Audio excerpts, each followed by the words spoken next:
اعوذ باللہ من الشیطان الرجیم، بسم اللہ الرحمن الرحیم۔ رب اشرح لی صدری ویسر لی امری واحلل عقدۃ من لسانی یفقہوا قولی۔ فجر کی 2 سنتوں پر ہمیشگی کرنا۔ حضرت عائشہ رضی اللہ تعالیٰ عنہ سے روایت ہے، انہوں نے فرمایا نبی صلی اللہ علیہ وسلم نے عشاء پڑھی، پھر تہجد کی 8 رکعت پڑھی، پھر وتر پڑھے اور 2 رکعتیں پڑھ کر بیٹھ کر پڑھی، پھر اذان اور اقامت کے درمیان 2 رکعتیں ادا فرمائیں اور انہیں آپ کبھی نہیں چھوڑتے تھے۔ نماز فجر کی 2 سنتیں خصوصی اہمیت کی حامل ہیں۔ آپ صلی اللہ علیہ وسلم نے انہیں سفر اور حضر میں کبھی ترک نہیں کیا۔ حضرت عائشہ رضی اللہ عنہا سے روایت ہے کہ وہ آپ صلی اللہ علیہ وسلم سے بیان کرتی ہیں، آپ نے فرمایا فجر کی 2 سنتیں دنیا اور اس کے تمام ساز و سامان سے بڑھ کر ہیں۔ صبح کی 2 سنتوں کے بعد دائیں کروٹ لیٹنا۔ ام المومنین حضرت عائشہ رضی اللہ عنہا سے روایت ہے، انہوں نے فرمایا نبی صلی اللہ علیہ وسلم جب صبح کی 2 سنتیں پڑھ لیتے تو دائیں کروٹ لیٹ جاتے۔ جو شخص 2 سنتوں کے بعد گفتگو کرتا ہے اور لیٹتا نہیں۔ حضرت عائشہ رضی اللہ عنہا سے روایت ہے کہ آپ صلی اللہ علیہ وسلم جب نماز فجر کی 2 سنتیں پڑھ لیتے، اگر میں بیدار ہوتی تو میرے ساتھ گفتگو فرماتے، بصورت دیگر آپ لیٹ جاتے حتیٰ کہ نماز فجر کے لیے اقامت کہی جاتی۔ فجر کی 2 سنتوں کے بعد گفتگو کرنا۔ حضرت عائشہ رضی اللہ عنہا سے روایت ہے کہ نبی صلی اللہ علیہ وسلم 2 رکعتیں پڑھتے، اگر میں بیدار ہوتی تو میرے ساتھ گفتگو کرتے، بصورت دیگر لیٹ جاتے۔ فجر کی 2 رکعت کی حفاظت کرنا، اور بعض نے ان کا نام نفل کر رکھا ہے۔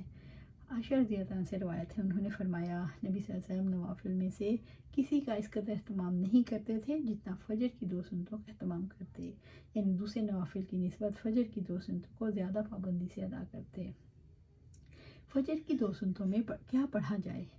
حضرت عائشہ رضی اللہ عنہا سے روایت ہے، انہوں نے فرمایا آپ صلی اللہ علیہ وسلم رات کو 13 رکعتیں پڑھتے، پھر جب صبح کی اذان سنتے تو ہلکی پھلکی 2 رکعتیں سنت فجر پڑھتے۔ حضرت عائشہ رضی اللہ عنہا سے روایت ہے، انہوں نے فرمایا نبی صلی اللہ علیہ وسلم نماز فجر سے پہلے ہلکی پھلکی سی 2 رکعتیں پڑھتے، حتیٰ کہ میں سوچتی شاید آپ صلی اللہ علیہ وسلم نے ان میں فاتحہ پڑھی ہے یا نہیں۔ نفل نماز 2 رکعت کر کے پڑھنا۔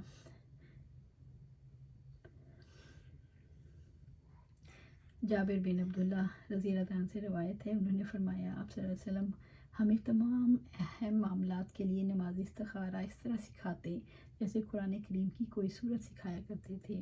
آپ فرماتے تھے تم میں سے کوئی جب کسی کام کا ارادہ کرے تو فرض نماز کے علاوہ 2 رکعت نفل پڑھے، پھر کہے اے اللہ میں تیرے علم کے ذریعے سے خیر کا طالب ہوں، تیری قدرت سے ہمت کا خواہاں ہوں، تیرے عظیم فضل کا سوال کرتا ہوں، یقیناً تو قادر ہے، میں قدرت والا نہیں، تو جانتا ہے میں نہیں جانتا، تو پوشیدہ اور غائب معاملات کو جانتا ہے۔ اللہ اگر تو جانتا ہے میرا یہ کام میرے دین، میری معیشت اور میرے معاملے کے انجام کے اعتبار سے بہتر ہے تو اسے میرے لیے مقدر اور آسان کر دے، پھر اس میں میرے لیے برکت فرما، اور اگر تو جانتا ہے یہ کام میرے دین اور میری معیشت اور میرے معاملے کے انجام کے اعتبار سے اچھا نہیں تو اسے مجھ سے اور مجھے اسے پھیر دے اور میرے لیے خیر کو مقدر کر دے، وہ جہاں بھی ہو مجھے اس سے خوش کر دے۔ آپ صلی اللہ علیہ وسلم نے فرمایا دعا میں حاضل امرا کی جگہ اپنے کام کا نام لیتے ہیں۔ انس بن مالک رضی اللہ عنہ سے روایت ہے، انہوں نے فرمایا آپ صلی اللہ علیہ وسلم نے ہمیں 2 رکعت نماز پڑھائی، پھر واپس تشریف لے گئے۔